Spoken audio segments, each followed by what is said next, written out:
it gives an outlet for that interest, I think, but you don't have to worry about the arguments and the repercussions and the, family Yeah. fights or any of that. But actually kind of having that outlet, not certainly to do every day, but when you get together with a group of people where again, that it's kind of a safe space to talk about some of the stuff. Are you ready to live your best life, make healthy choices, have success, have fun, and still have time for everything else? I'm here to teach you how to do that, and we'll all learn together from guests along the way as well. Follow along for some powerful tips on cultivating gratitude, making healthy choices for mind and body, and having fun doing it. What if all the angst and worry actually don't help? Oh my goodness, let's keep learning how to do this differently.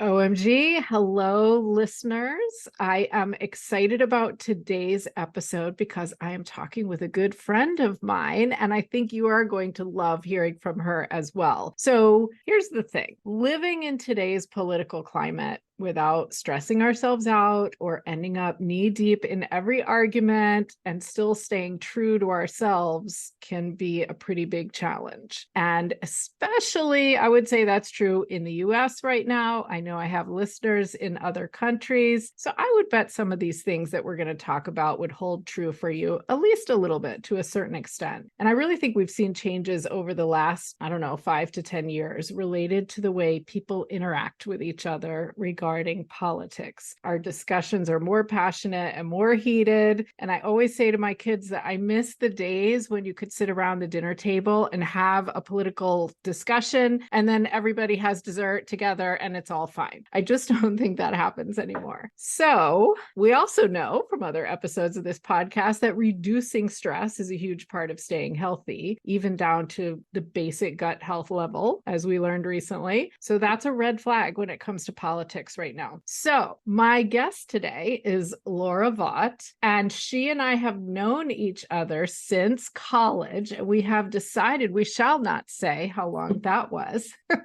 Laura is the Vice President of Federal Affairs for a major energy company, and so she works on federal legislation and regulatory matters related to energy. She has also had many years of experience at the Environmental Protection Agency, as well as on Capitol Hill as the Chief of Staff to a former congressman for Virginia, and as a staff member for the House Energy and Commerce Committee. So she has been involved in politics from many different angles, which means she's going to be a great person, I think, for us to hear from on this topic today. She and I went to Wake Forest together, and she also has a master's degree in public administration from Virginia Tech. So welcome, Laura. Thanks, Cheryl. I'm excited to do this and be able to have this conversation with you. I think it's going to be a lot of fun because it is definitely a pervasive topic these days. And I think it's good to talk about that without necessarily talking about the different sides, but just how to live with the overarching rhetoric that's out there. Yes, I fully agree. And I think maybe there's really a lack of discussions like this right now because it feels like everybody has to take a side immediately whenever the subject of politics come up. And we're not going to do that on this episode. Right. Absolutely. So nobody fear. Exactly. Safe space. Yeah, safe space. Exactly. So let's just kind of start with your story a little bit. How did you end up in the political world and in energy? Maybe is an applicable question as well. Was it always an interest of yours, or did you kind of take a winding path? A little bit of both, to be honest. As you said, we went to college together. I was a business major and then got my master's in public administration. And I thought I would do kind of the business side of a government or quasi-governmental entity. Like that was kind of what I thought. But when I was in graduate school, I did a fellowship with a member of Congress, more working on kind of the local economic development activities that they did. And I found it interesting. And then finished graduate school and took a job at a hospital doing financial work, which is pretty much the kind of thing I thought I wanted to do.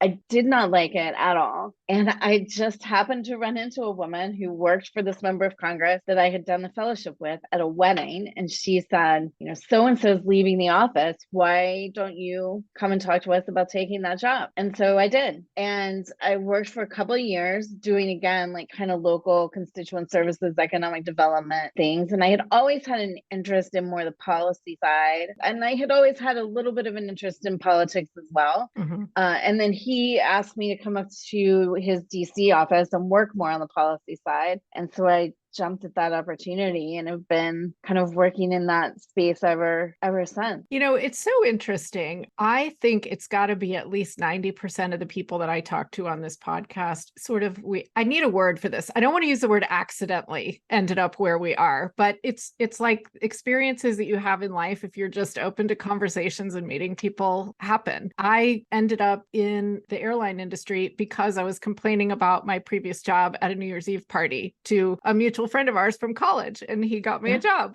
So I completely agree. And that's what I know you and I have both had conversations with students who go to Wake Forest now. And that's one of the things I always tell them is like, you want to have a plan, but you don't want to be so regimented about, I'm going to do this and then this and then this, because you just don't know. And if you're going to actually love it when you get into it or not. And I know you have some of this in your experience as well, but just being open to the conversation and to the different opportunities in front of you, and you never know where it might lead. And for me, I love working on environmental policy, and it's been really great. Yeah, I love that. And it's certainly, goodness, that's an issue that's near and dear to a lot of people's heart. And so I'm glad you ended up there. It seems like it worked out. Yeah. All right. So let's dive into politics without being stressed out. Yes.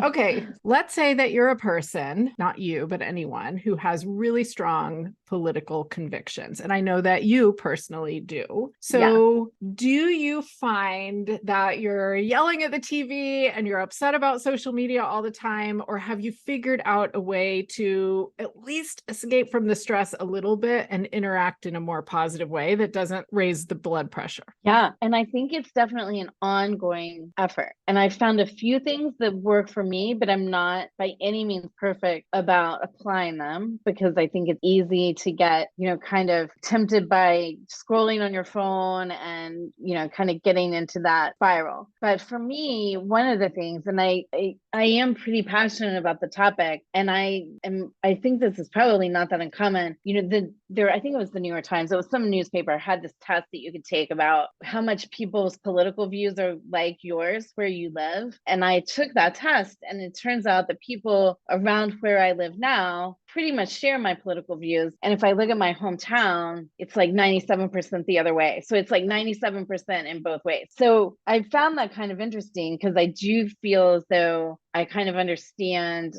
living around a lot of people who think the same, and also living around a lot of people where you're very much in the minority. And so that's one of the things that I think about when I'm trying to kind of find this balance. Mm-hmm. And because I am passionate about it, I do like to stay informed. For myself, I think that any of the kind of 24-hour news channels stress me out. They always seem very agitated, but I know there's good information on there as well. I get it. But like for long periods of time, for me, that's just not sustainable. I am definitely guilty of scrolling on Instagram and Twitter, or I guess X now, for long periods of time and kind of getting information. I find that the best way for me to actually get information is from the newspapers, like major newspapers, right? And that kind of keeps me informed. And then I just have to really pay attention to not letting myself kind of get down into the spiral online of paying too much attention, because that is when I do start doing exactly what you said. And I'm like screaming at the phone and,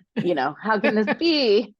And so some of the things I will actually declare sometimes, like, okay, I'm going on a news blackout for, X 3 days or whatever it is. If something really major happens, I'm going to know. I'm just not not even going to look at it for that amount of time. And the other thing that I think is helpful is having some group of people who actually do agree with you, where you can kind of vent to each other. And Good point. it gives an outlet for that interest, I think, but you don't have to worry about the arguments and the repercussions and the, family fights or any of that. But actually kind of having that outlet, not certainly to do every day, but when you get together with a group of people where again, that it's kind of a safe space to talk about some of the stuff. Yeah. And maybe that's kind of a life lesson too. We all need a safe space for various things in life. And certainly this is one. Absolutely. Or even like other hobbies that I mean, not that this is really a hobby, but other topics of conversation, right? Like I also like to knit, but I'm not going to talk to a bunch of people at work on and on about knitting because they would be like, what are you even talking about? But I have a group of friends where we do that sometimes too, right? In my mind, this isn't necessarily that much different other than, I don't necessarily have groups of people who are focused on sitting around and talking about politics, but just a safe group to have those conversations in, right. I do think is helpful. And, I like that viewpoint because I think maybe sometimes people kind of twist that around and say, well, if you're only speaking to the people who agree with you, then what are we achieving? But that's not what we're talking about. We're talking about maintaining your mental health, really, and tools that you can use to do that. So that's not quite the same thing. I totally agree. But I do think that's a question that a lot of people are struggling with these days, because I think there was a time when that was much more the political discourse, right? I mean, they would say, don't talk about politics at the dinner table or whatever. But 20 years ago or 10 years ago or 15 years ago, people felt strongly about it, obviously. Right. But it wasn't quite the situation we're in today. And so,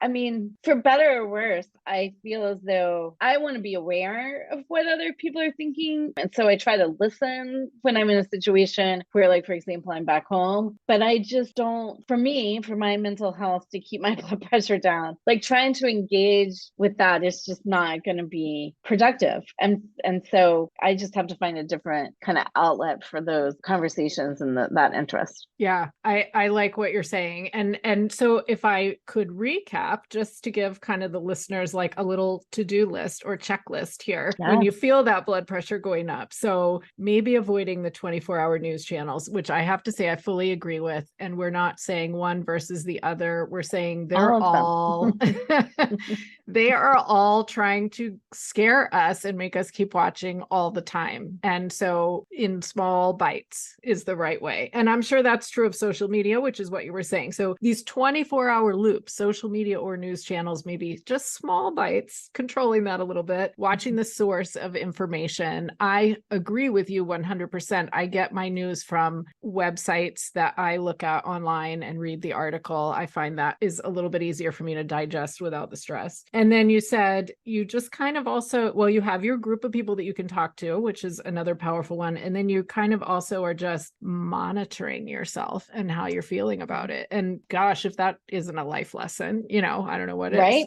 Yeah. I mean, it's especially if there's kind of a big event and it's just kind of going on and on for several days. Not that it shouldn't be, but like, it's at what point you're not learning anything new? Like just do something else for a while. Yeah. Yeah. It's kind of like a detox. We think about a food detox absolutely. or an alcohol detox. This is a news detox sometimes. That's right. Yeah. Yeah. Go to Instagram and look at the cute puppies and have that be your social media for the day. Yeah. Look at some baby goats, do whatever you need to do.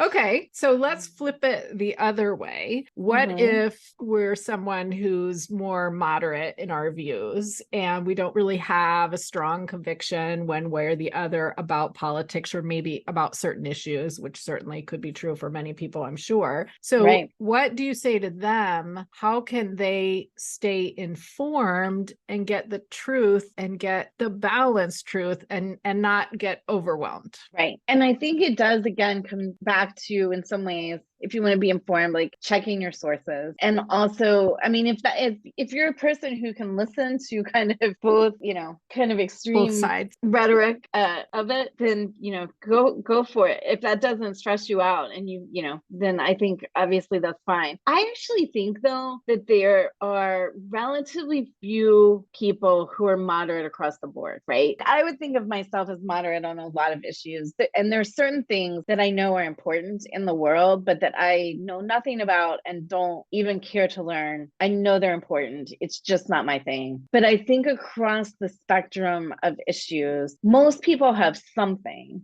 especially since so much of the rhetoric is around kind of social, cultural issues. Most people have something that they actually do feel really strongly about. And so even if they consider themselves kind of moderate in the middle of the road, my guess is that they still have a couple of hot button issues. That's a good point, because you're right. What the hot button things center around are kind of lifestyle stuff, if I may be so generic in my term. And we all are living our lives, and we're going to have strong opinions about some of that for sure. Yeah, that's right. And so I do think it's the definitely, like, there are a lot of people who are moderate and may not necessarily associate with one political party or the other, but I do think a lot of people have strong feelings about some of the issues that, for better or worse, are wrapped up in that conversation today. And I think this goes to what we were talking about at the beginning. The conversation around politics is also about different topics. Some have been there for a long time. There's no doubt about that, but it's all so much more heated, and it's on more, I don't want to say more personal, because any of it could be personal to someone, but it feels that way, at least in the way that people are talking about it. Yeah. And some of that may be just the rhetoric that gets used nowadays. Absolutely.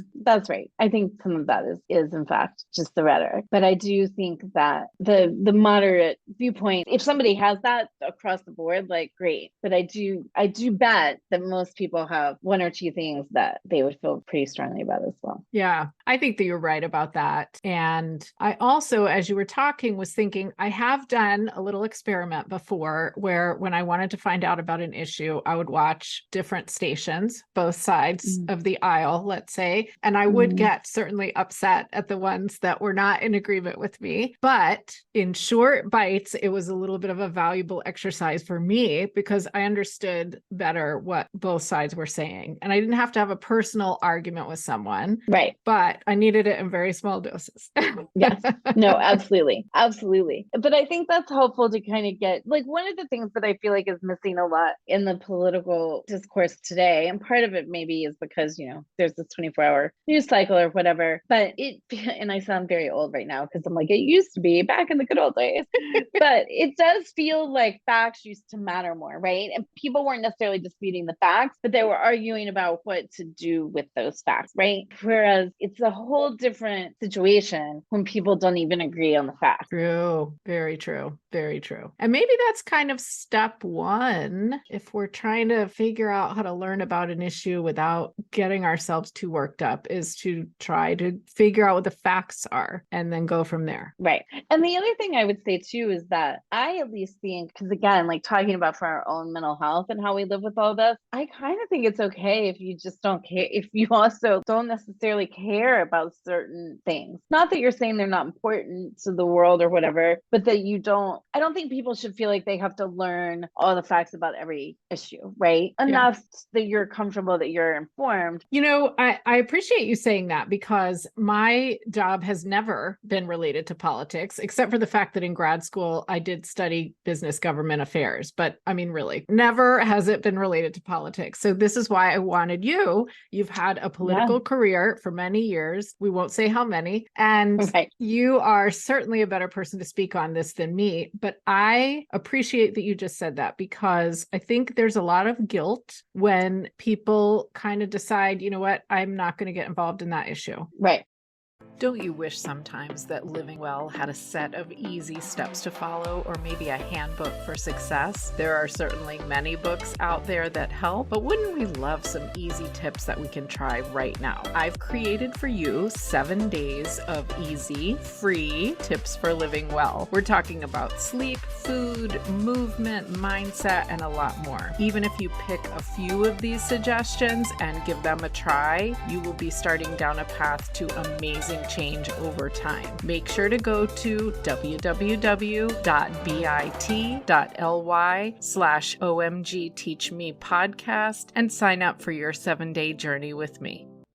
And then they make themselves feel bad, maybe, or even just subtly, like it's in there. Like, I really should be involved in this issue. It's an important issue, but it's just like not my thing or not my issue. I don't think that guilt is serving anybody. No, I think that's right. And if people feel really passionately about an issue and they want to get involved, absolutely great. They should totally do that. But I don't think people should feel guilty about not learning the facts about every issue that comes up on the news. Yeah. It's just not possible, even. It's really not. And no one is going to have a strong opinion on every issue. And quite frankly, sometimes our strong opinions are going to lean both ways, which is a little bit of a confusing situation as well. Absolutely. Yeah. Absolutely. I think about that sometimes with the online stuff, right? If you ask me like philosophically what I think about like privacy protections or whatever, I would say something about caring about that. But if you tell me to ask me if I like the ads that I get on Instagram that are perfectly tailored to me, like, yes, I do.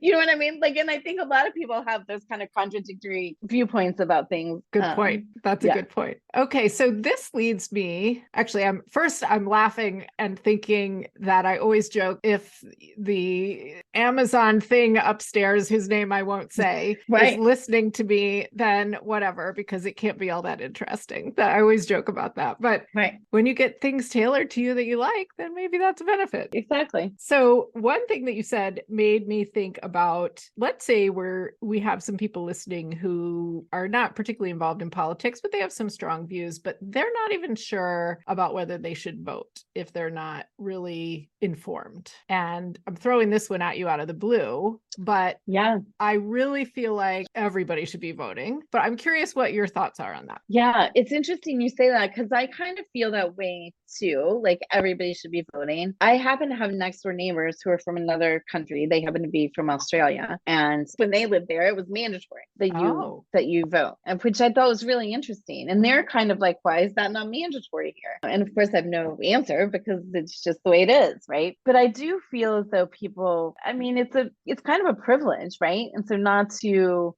kind of use that privilege to express your voice in whichever direction. I would also say not voting isn't really not voting. You're voting. That's an interesting point. You're just voting for none of the above or whatever. I mean, we see in some of the elections, like, that can have potential consequences. You're talking about enough people, and, you know, local races in particular, where it can be so closely divided. I think a couple of years ago, which party controlled the General Assembly in Virginia was decided by was it a coin flip or drawing of straws, because the votes were so close and there was one seat and all the other seats were even. And so I do think that it seems like it doesn't matter, but it really can matter. And I think the more local the race, the more influence your vote has. You know, that being said, though, again, I don't think people should completely beat themselves up over it, but I would encourage people to use that tool to express their voice in the system, because it's the only one that we really, really have as individuals. But I also understand if people live in a super blue state or a super red state, and you're talking about a presidential election, then is your vote, then it's probably not going to make as much difference, right? And so it still matters. You know, we're seeing races decided by fewer and fewer votes in certain states. But like, if you live, you know, in California, or if you live in Nebraska, like, if you're talking about, but again, the local races are different. Yeah, you know what? It's really not what I saw coming. And I think this is going to be a really important thing for people to hear, because I don't think I put as much importance on the local voting. And if I'm going to go vote in the presidential election, well, then I'm going to vote. Usually there's local stuff going on. And so I check and make sure, you know, I know who I should be picking and all of that. But do I always go to every local election when it's not a presidential election? I confess I do not. Do I sometimes? Yes. You know, I can't say I don't ever. But that's a really, really good point, is that maybe a way to, I don't know exactly where I'm going with this. Let's see what comes out. Maybe a way to be involved and understand the issues without hitting so much of the extreme stuff that creates all this stress, is to start getting involved involved with state level or even sometimes county level. I find sometimes county and city level isn't so interesting in terms of all the different people running. Now your city is. Right. So it Yes. depends. But on the state level, maybe that's a way to start educating ourselves, reading local articles, looking at local websites, learning a little bit, and stay out a little bit from the rhetoric of the bigger stuff. I don't know. Right. And I do think like the rhetoric is definitely pervasive these days, which is one of the things. But in terms of the more local and state races, a lot of them are attaching themselves to the national party, and there used to be the same. All politics is local, and now it's like all politics is national. That's like kind of been flipped on its head over the last few years. But that being said, a lot of papers, like we were talking about the local paper, like if you have like the local board of supervisors members or the school board, they usually do have little write-ups on each person that is in their own words. It's pretty easy to tell where they stand on certain things, Yeah. Interesting point. Those elections are quite close often. Interesting point. Yeah. Oh, okay. Well, let's move to, I'm going to call this uber local. Let's move to family. Oh, yeah. Family. Okay. Yeah. So let's say that we don't fully agree with our close family on political issues. And I'm not really saying whether I do or don't. I think you've kind of alluded to the fact that maybe you have some issues with that. I'm sure we all have some issues with that. But how do we handle it if we really just have this major disagreement with family? It's interesting. And I will actually say, for me, like my most immediate family, like we're all pretty much in agreement. But when you get to like the aunts and uncles, there's more disagreement there. And it's interesting because I find sometimes it's the ones that I agree with who will bring it up and try, almost with their siblings, and they kind of like try to get into it and go back and forth. Let's talk about something else, like, or just ask somebody a question, just kind of like the old conversation tips of just changing the subject, just kind of out of the blue, like not even trying to be subtle about it, but literally just changing the subject, or just, even saying, I don't really want to talk about that, or like making some like kind of generic cliche comment. It's not engaging, but sometimes, again, like if we're talking about for our own mental health and how to kind of survive all that and not have any rifts develop, like sometimes it really is better just to figure out a way to avoid having a conversation. And I think that that's a lot of where, unfortunately, we kind of are right now. And like I grew up in a bipartisan household, actually, and we never talked about it all that much, but it has definitely, the whole thing it's a lot more now than it was. Yeah. But I find too, going back to where we were talking originally, like because I have a group of friends that I can talk about these issues with, I don't need to do it there. And that makes me not feel like I need to engage, because I can just kind of be like, whatever, and let it go a little bit more. But it's challenging. I think it's very challenging, especially, at least for me, when I do that and I'm kind of trying to duck the conversation, and people are interested too, because they know I've worked in that space. And so they always want to know kind of what I think. And so I have to try to figure out ways to do that that are true to what I think and believe, but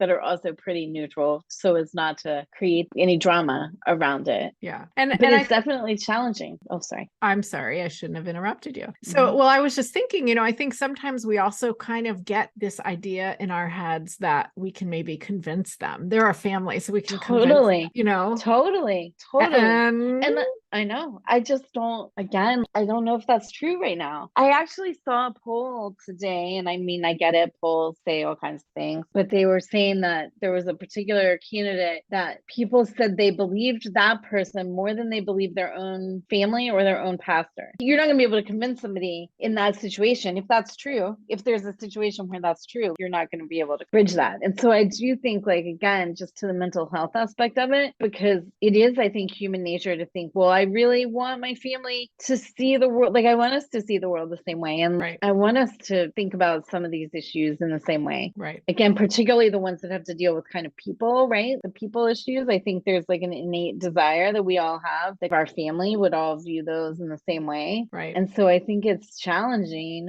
when that's not true. But honestly, instead of trying to convince them, which I totally agree with you, is the natural thing to want to do, I think there are times when we just have to say, it's better to keep the peace and let it go. Yeah. Yeah. Because if we're talking about family, we're talking about people that we, I have to assume anyway, want to be in our lives and we want to have a healthy relationship with. And if this has to be a piece that has to go from the conversations in those relationships, then maybe it's an important thing to do. This is not maybe an acquaintance that we're like, that person's annoying. I'm just not going to ever be in touch with them anymore. This is family. Right. That's right. And so I think just finding ways to avoid the conversation, but I think that in and of itself can be quite difficult because a lot of times it's not, you're not the one that wants to talk about it, right? They want to talk about it or with each other, as I was saying, in my case, sometimes. Yeah. I have one family member who is always making little remarks. And this is not like my live in the house immediate family, but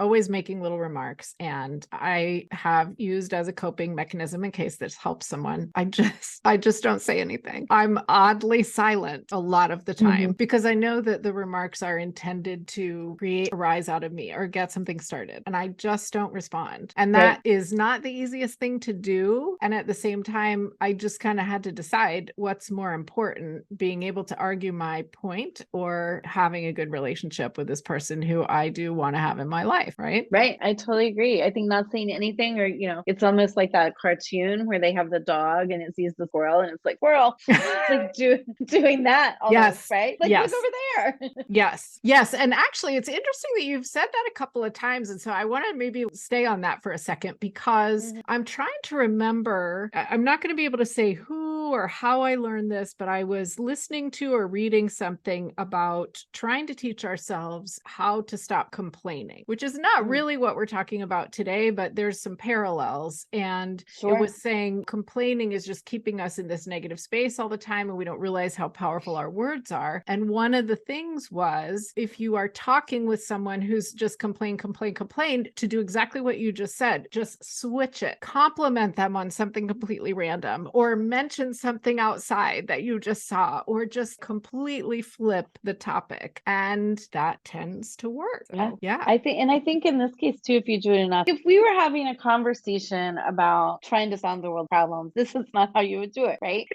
Then you really would have to really get in there and understand why people think what they think. But that's not what we're doing. And it's okay that that's not what we're doing. And we all have to live in this super stressful environment that in some ways has been created by this underlying idea that we all should be doing that almost in some ways. Well said. And we don't have to be. And sometimes we can just be talking about the weather or whatever, the cooking and vegetable gardens and knitting, all of that kind of thing. Knitting, exactly. Yeah. It's interesting because the other thing that is a big popular topic in a lot of kind of life coaching circles and posts and things is the idea of rest, especially for women business owners who are just constantly go, go, go, never put it down, feel guilty if I stop. I think we could apply that here too, because we have to let our brains rest sometimes, which is exactly what you said at the beginning. Sometimes you just cut yourself off for a short period, but that rest is important. We don't have to be on all the time. Right. Yeah. And I think we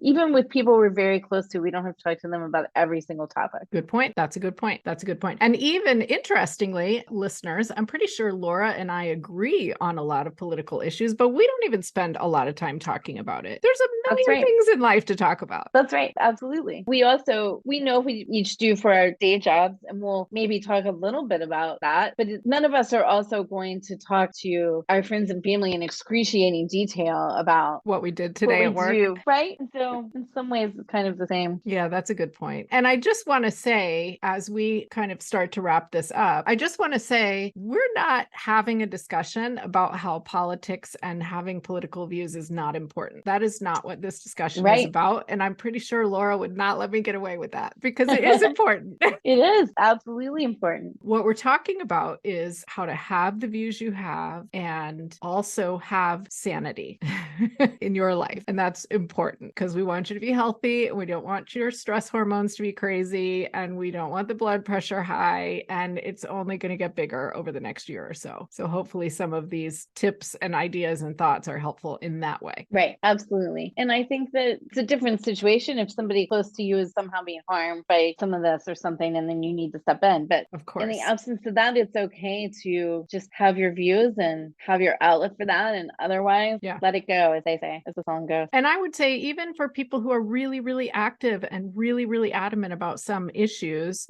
it's also important to rest occasionally and knit or whatever your equivalent of that is, like we have to take care of ourselves, and that is not selfish. It's healthy. That's right. Yeah. That's right. Absolutely. All right. So my last question, and the one that I know you've been scratching your head over today, is what I ask everyone. And that is, it's appropriate for this topic for sure. When you need to kind of get yourself in a better mood, lift your spirits a little bit, what would you say is your favorite song to listen to? I have so many answers to this question. I could talk for an hour just about the question. So I was having a hard time narrowing it down to one. Do I need to allow two? Would that help? You might need to allow me to. Okay. My one, which dates back to our college days, which we'll always do this, is These Are Days by 10,000 Maniacs. Yep. And then I always have kind of a more current contemporary version of that as well. And I have to say right now, it's going to be something by Taylor Swift, I think. You're on Your Own, Kid. It's a peppy, upbeat song. I like the rhythm of songs too. And I had one person on the podcast say, just Pitbull, just anything Pitbull. She was like, don't even listen to the words. It's the rhythm. So sometimes the words do it for us and sometimes it's the beat. Right. And I think this is a combination. Parts of it, the words are, I think, fitting as well, but I just am enjoying that one a lot right now. Awesome. Well, thank you, because those are two new songs. No one still has ever said. So I've never gotten the same answer twice, which is fantastic. It's becoming a great playlist, which will be in the show notes if you want the link to that Spotify playlist. And I've had a request to create the playlist on Amazon Music as well. So I'm going to see if I can do that. It's called Mood Lift either way, but I'll see if I can do that. So Laura, I just want to say you have had almost your entire career related to politics and political issues. And so I appreciate that you could kind of sit here and talk to us about how we can kind of navigate that, but still live well, because that's probably something that we're all going to need to hear, and maybe hear again over the next year or so. Absolutely. It's definitely going to be important for the next 18 months or so. Yeah, exactly. We will see. Okay. Well, thank you. Yeah. Thanks for having me. It's been a lot of fun to talk to you. I sure hope you enjoyed today's episode. OMG, I would be so honored if you would take a moment, leave a rating, and leave a review. Let's get this message out further into the world. Make sure you've subscribed as well, and why not grab a screenshot and share it on your social media. Now it's time to head down to the show notes and see the resources I mentioned. Go find what you love.